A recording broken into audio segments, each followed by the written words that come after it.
You're watching Salina Media Connection. Philip Michael, an Assistant Attorney General for the state of Kansas, gave a presentation in Salina on 2 state laws that protect the public's access to government meetings and government records. Michael's presentation covered the Kansas Open Meetings Act and the Kansas Open Records Act. I'm Jacob Wood. I'm the Deputy City Manager. I just want to say thank you for all you for coming out tonight. We asked the Attorney General's office to provide training on open meetings and open records, and fortunately they were willing to come and do that, provide that. Well, I know we have a lot of people here from the City Commission. We've got folks from some of our other boards and commissions. This is something that is really important to the City of Salina, something that we really value, providing those records and those meetings in the right way. So we just want to make sure that we're doing it the right way, and there's no better way to get the information than from the people that look at this stuff every day and kind of make the rules. So with that, I will just introduce Philip Michael. He's an Assistant Attorney General with the Attorney General's office, and he's going to provide the training tonight. So there you go. Have at it.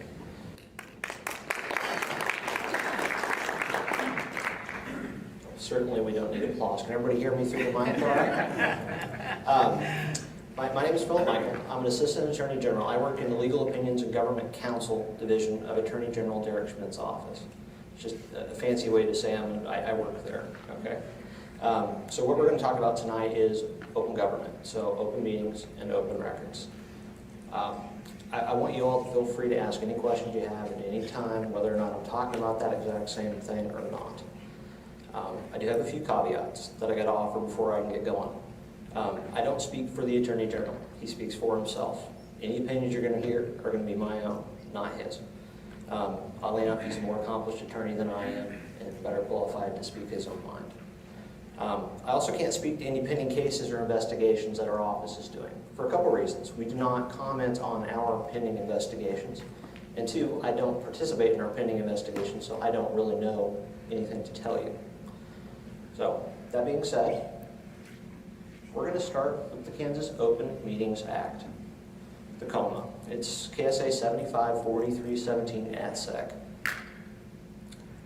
So, one of the things I do in the office is I'm the person that answers the phone when a citizen or a local government wants to call the Attorney General's office to talk about open meetings or open records.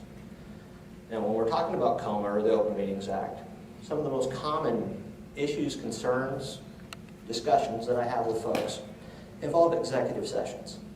It could be everything from improper motions for executive sessions. Now, the law can be a touch confusing on how you enter into those. We'll talk about it. Calling an executive session for one reason or justification, and then discussing something entirely different or something in addition to what you intended to talk about. Inclusion of non-commission members, non-council members in the executive session improperly. Extending the executive session or ending the executive session early without reconvening an open meeting and making a proper motion. We'll go through that as well. There's no mechanism in the Open Meetings Act to extend an executive session. There's also no mechanism in the Open Meetings Act to end an executive session early.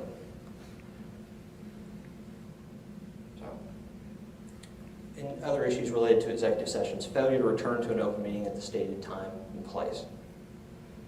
So outside of executive sessions, you hear a lot about serial communications, and that's going to be an interactive communication outside of a notice meeting, and we'll talk about that some more as well. Especially in smaller locations, a majority of the membership of the public body gather together without notice. If you have a town of 300 people, there's an excellent chance your 3 city council members may be in the same place at the same time. Right after I started doing this job, I got a phone call from a concerned citizen from a small town. He was wanting to tell me that the entirety of his town council was in the same place at the same time, so they must have been having a meeting. I said, okay. And he started giving me a little more details. Well, they all belong to the same church. They happen to all be sitting in the same pew. That does not by itself make a meeting. We'll talk about those steps as well. And the simple things. I get a lot of calls about the simple things. Failure to provide notice of meetings to those folks that have asked for it, to those people that have asked to it. So, those are the issues. So, what is KOMA? How did it happen? So, back in 1868, the Kansas legislature put in place KSA 19-218. And The gist of it is every board of county commissioners shall sit with open doors, and all persons conducting in an orderly manner may attend their meetings. That was last amended in 1923. It's still on the books today. Now, in the 1970s, the legislature adopted the KOMA, the Open Meetings Act.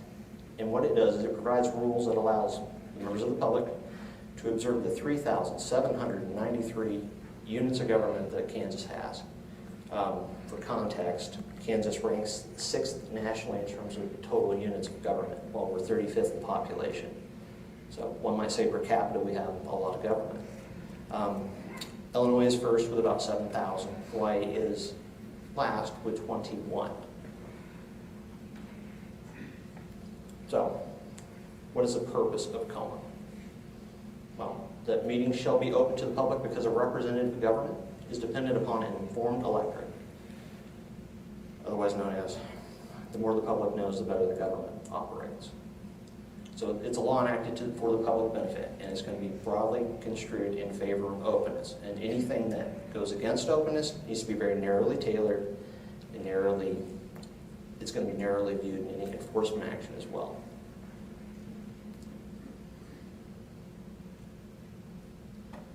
So, who is subject to the Open Meetings Act?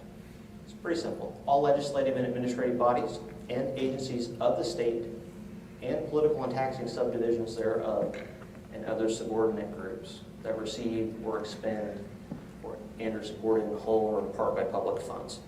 There's a bit to break down. I'll give you some examples of what all of this is. Subordinate groups, for instance, is not defined in statute because that would be too easy. So I want you to think of it this way. If a subordinate group, a group is created by a covered entity, or the group has become an extension of a covered entity, it's going to be most likely also subject to the Open Meetings Act. So you look at what the nature of the group, what it does, not what you call it.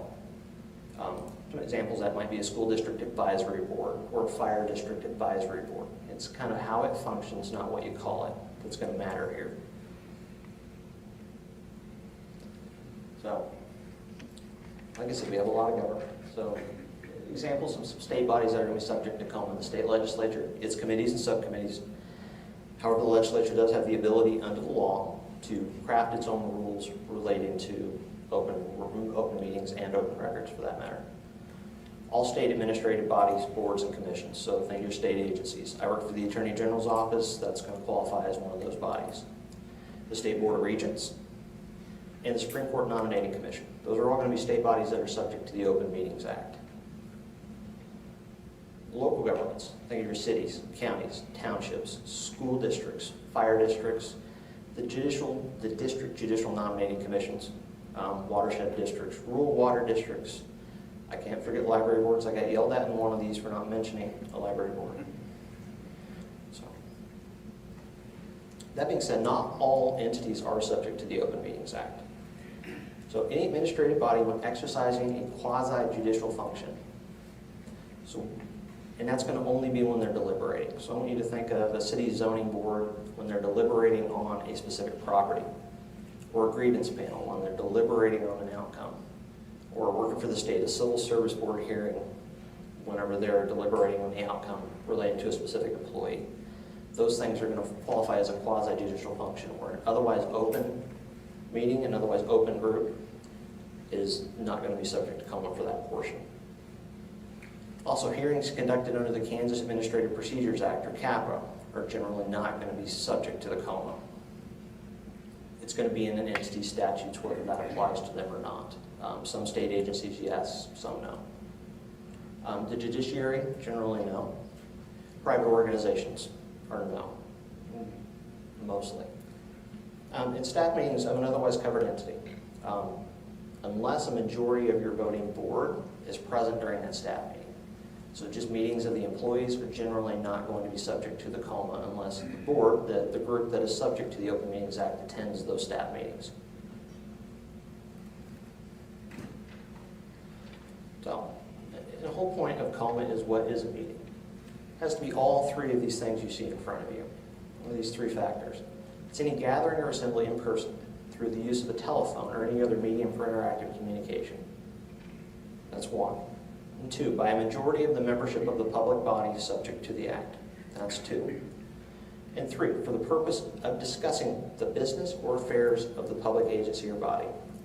That's 3. And the third factor is going to be the most important, and we'll break these down. So when we talk about gathering or assembly, I alluded to this can be, it doesn't have to just be in person, it can be telephone, it can be conference call, video, Skype, GoToMeeting, WebEx, etc. Younger folks know more of these things than I do in terms of the tech that's available. Informal discussions before, after, or during a recess of a public meeting can also fall into this if all 3 of the factors meet. So if your board is recessed and yet the majority of your board is still standing there or still gathered together and they're still talking about the business or affairs of the agency, they're still technically in a meeting even though they recessed. So it's potentially a violation. It does not matter what you call it. You can call it a work session, discussion group, etc. Binding action or voting is not necessary. It's just a discussion. Like I said, that third factor that's going to be the most important that triggers this. The second factor, the majority of the membership. It's simply the next whole number greater than 1/2 of the total number of members of the covered entity. It can be different to quorum. Until 2008, the law said it had to be a majority of a quorum. After 2008, it's now just a simple majority of your board. So the 2 numbers don't have to match up. And discussion, the most important one. So you can have your whole board gathered together all day. They could be watching the Chiefs play football. They're not talking about the business or affairs of your agency. It's not going to count here. So it's the discussion that matters. Binding action or voting is not necessary. It's meetings at all, it includes all gatherings at all stages of the decision-making process. Okay? So social gatherings. You think that's going to qualify here? Probably not. Unless they're talking about the business or affairs of the agency. So retreats and meetings held in private could be a problem if the public cannot attend for free. One of the whole things about KOMA is the public has to have free access to the meeting. So if there is a fee to get in the door, that's possibly a violation of the Open Meetings Act. So educational conferences and seminars, the whole board can probably attend that, unless it is only specific to the business or affairs of your board. If it's general education, probably okay, but if it's just about something that's happening in your city, that might be a meeting that needs to be noticed up.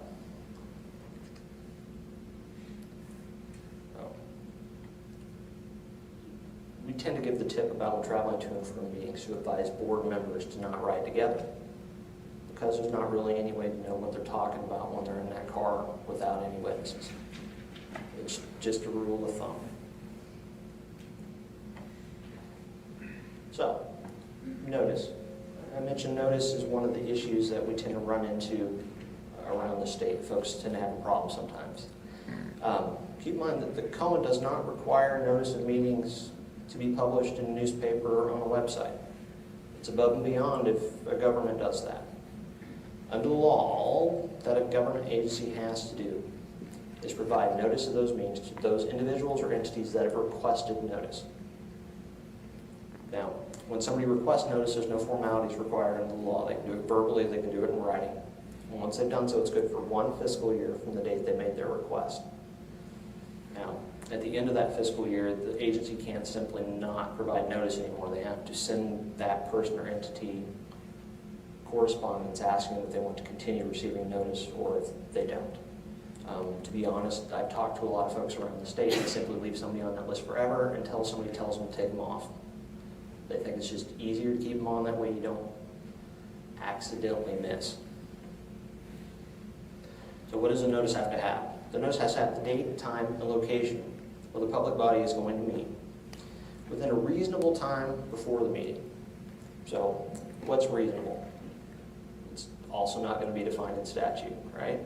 So reasonable, if you have a meeting that is every week on the week at the exact same time. So what's reasonable for that might be different than if it's an emergency meeting that you needed to call that same afternoon. So it's going to be a situation and a fact-based analysis for each occurrence.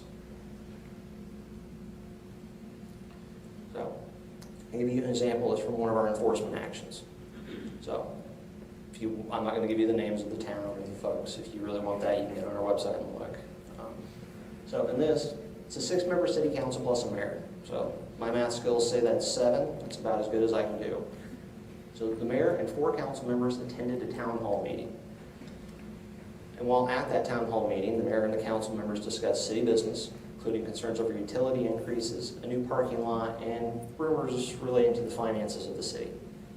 There was no notice provided to those persons or entities that have requested notice of all meetings.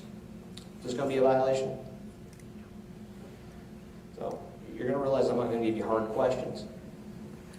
So yes, a KOMA violation occurred here. That meets the definition of a meeting, right? It's a gathering or assembly, majority of the membership. They're discussing the business of the or affairs of the agency. They failed to provide notice of the date, time, place of the meeting. So the penalty that these people had to pay or go through is they had to obtain an hour of KOMA training by somebody like me, approved by the Attorney General's office. They had to individually pay the cost of obtaining the training, and they had to agree not to engage in any further violations. Now, I give you that example because I have to talk about penalties just a little bit, and then we're going to move back on into how you don't get in trouble. So penalties available under the Open Meetings Act. There can be a civil penalty of up to $500 for each violation. And any of you folks that sit on a board, commission, etc., we need to pay attention that this is a violation that is paid by each individual member of the public body and not by the agency. There can be required completion of Attorney General approved training. There can be orders to cease and desist from further violations. You have to agree to comply with the KOMA. You can also have to pay reasonable expenses, investigation costs, and attorney's fees. So, that being said, I said one of the other issues that I get a lot of and I hear a lot about is serial communications. I want you to think of it this way. It's an interactive communication outside of a notice meeting. It involves the majority of the membership. It shares a common topic of discussion. And it's attended by any or all of the people that are part of that discussion to come to an agreement on a matter that requires binding action to be taken in an open meeting. So I want you to think of chain emails, reply alls, calling trees, use of an agent, otherwise known as a staff person, where one board member tells the staff person to tell the other board members and report back. So anything like that. The agencies that we advise that they don't reply all ever. They put disclaimers on their emails, please don't reply all. And the whole point of the serial communication is there has to be a reciprocal exchange. So it's not just a one-way street. So it's not an interactive communication where a non-member, a member of the public, communicates with the majority of the body, or of the majority of the public body or agency, and one member responds and shares a response with everybody. Where it might become a serial communication is if the next person replies all, and the next person replies all, and the next person replies all. So it's a chain. So, meeting conduct. The Open Meetings Act, the KOMA does not address meeting procedures. It doesn't say you have to follow Robert's Rules of Order. It doesn't state you have to, at the beginning of every meeting, do the Pledge of Allegiance or anything like that. That's going to be up to your local rules or policies, procedures. So, what it does cover, agenda. Under the KOMA, you're not required to create an agenda. But if you do create an agenda, you have to include all topics that you know of at the time in that agenda. However, unless you have a local rule or policy or procedure that states otherwise, you can amend the agenda during the meeting if you need to. You have to make the agenda available to any person that requests the agenda. But you don't have to mail out the agenda in advance. You can simply put it at the back of the room before the meeting.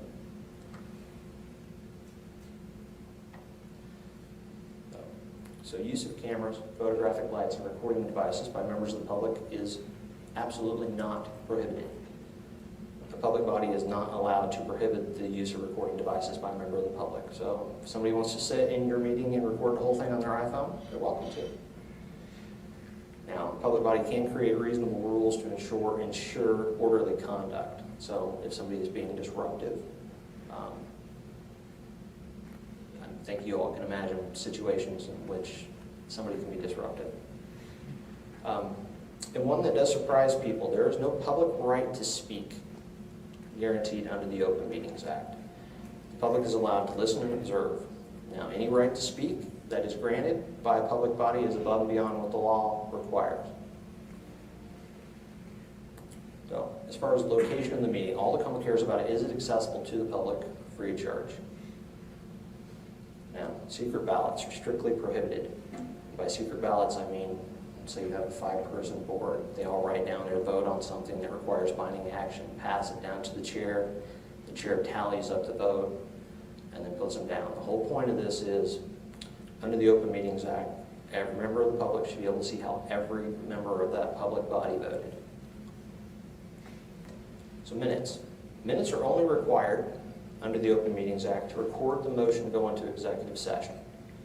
But you may have bylaws, ordinance, policies, etc. that require above and beyond or more than that. So, executive sessions. The whole point of executive session is to permit discussion of certain enumerated matters outside of public view. To do an executive session, the public body first has to convene an open meeting and then recess into an executive session. The public body is not allowed to convene an executive session. They have to first open an open meeting session before they then go into a closer executive session. No binding actions can be taken during executive session. However, a public body can come to a consensus. However, if a consensus is achieved, they have to come back into open meeting and do a formalized vote.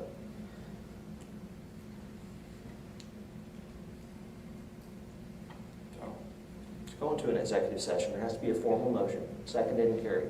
That complete motion has to be recorded in the meeting minutes and retained permanently. So there are 3 parts to a motion for an executive session. One is a statement of subjects to be discussed without revealing confidential information. The second one is the justification from the statute, and we'll talk about a few of these here in a minute. And the third aspect of this is the time and place where the open meeting will resume. Remember I said that the Open Meetings Act does not have a mechanism to simply extend an executive session. So it is in a board's interest to try to guess as best they can how long they're going to need.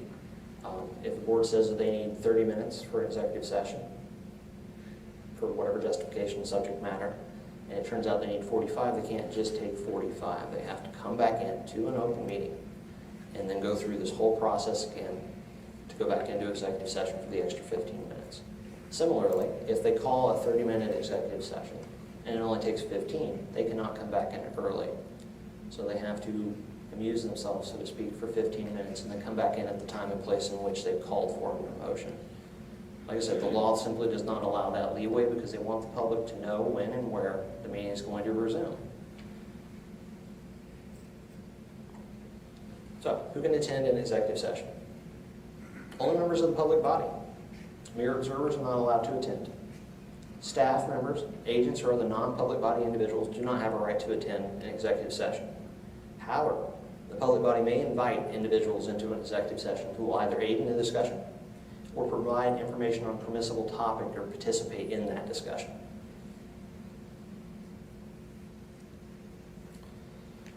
So, there are a number of justifications, statutory justifications for executive session. So some of the most commonly used ones you're going to see in front of you. So personnel matters, non-elected personnel is the most commonly utilized reason to go into executive session. Consultation with the public body's attorney. Employer-employee negotiations, so think of formal labor negotiations. Data relating to the financial affairs or trade secrets of corporations, partnerships, trusts, and individual proprietorships. Matters affecting a student, patient, or resident of a public institution. Preliminary discussions relating to the acquisition of real property and security measures. We'll talk about these in a little more detail, so you don't have to try to keep track of that. So, personnel matters, non-elected personnel. The reason this justification exists is to protect the privacy interest of the employee. Keep in mind, for our purposes here, an employee is not going to equal an independent contractor, a board appointee, or a public officer. It does include applicants for employment.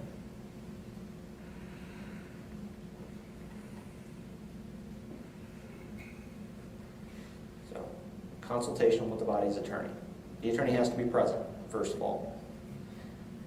The communication that you talk about during that executive session must be privileged. Simply having the attorney in the room so you can use this justification is not going to be sufficient. It's probably going to be a violation of the KOMA. Any third parties that are present during that are going to break that privilege and invalidate this executive session.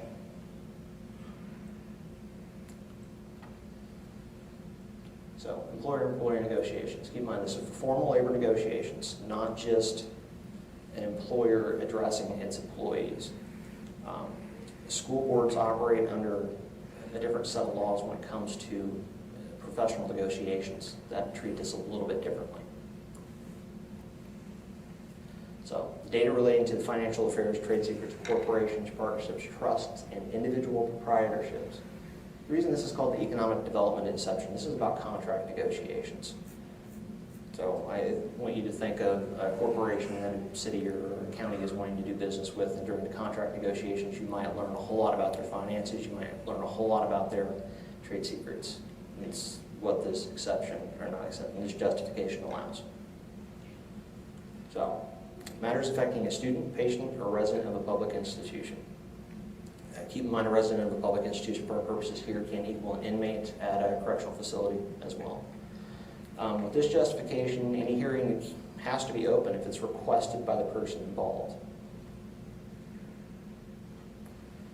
So, preliminary discussions relating to the acquisition of real property. It's going to be the acquisition only, not sale. And if the board or public agency does come to a consensus during that executive session to acquire that property, keep in mind, if it's something that requires binding vote, they have to come back into open session to make it formal. So, security measures. I want you to think of if open discussion of something would jeopardize the security measures that protect the infrastructure, the public, etc. It can be intelligence information, tactical plans, resource deployment, and vulnerability assessments. So if any discussion of any of those topics would potentially jeopardize the public, then it's why this justification exists. So this is the last slide that I have specifically on KOMA. Does anybody have any questions, topics, concerns they want to talk about for KOMA? Yes, sir. A couple slides back, you referenced public officers. What's an example of a public officer? Certainly. So, not simply an employee. So, public officer, I want you to think of a statutory appointee.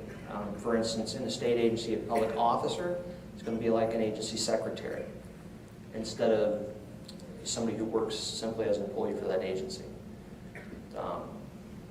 So, more than just an employee. Yes?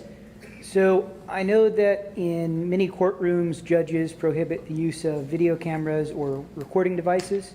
I'm curious what the open records rules for court proceedings require. So, under the Open Meetings and the Open Records Act, the court is allowed to set its own rules. And the court does so by Supreme Court rule.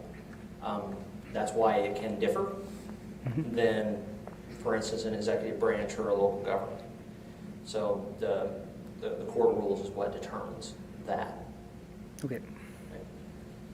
Anybody else have any other KOMA related? Yes, sir. If the group meets, comes to consensus, but they don't want to take formal action, they give some kind of informal directive to their manager or administrator to check something out and then come back to the board if they get an answer through a plan to do something. In other words, they want their administrative manager to check in on something, bring it back to the board for final action. So simply coming to a consensus if they're not taking a formal action. Instead of taking a formal action, in this case you're saying they're providing somebody instruction to go get us more information. Yes. So long as they haven't done something that required that final action, I assume whenever they get that information back, then they will, in open session, take the formal vote they're required to take. Anybody else have any? Yes, sir. The part about it's involved expenditure of public funds, Mm-hmm. won't trigger that, what I understood. But my question is the expenditure of public funds is actually salary of a employee? Is that, I mean, if I'm on a board and the only expenditure funds we're going to use is to pay me to be on the board, does that trigger that?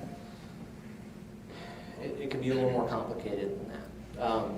So you look not just at the funds, you look at what the board does, how it functions. They don't expend any funds, zero. Well, like I said, it's not just about expending money, it's what does the board do. It might, whatever you're talking about may very well not be a covered entity, I do not know. But there's no one size fits all to this, for good and bad. So it's an analysis you have to do every time. How does it function? Who created it? Who comprises the board? How is it funded is certainly one of the issues. It's just not the only one. So the answer is there might not be a good answer. So, anybody else have anything specifically on KOMA? We can always go back to it later if you want.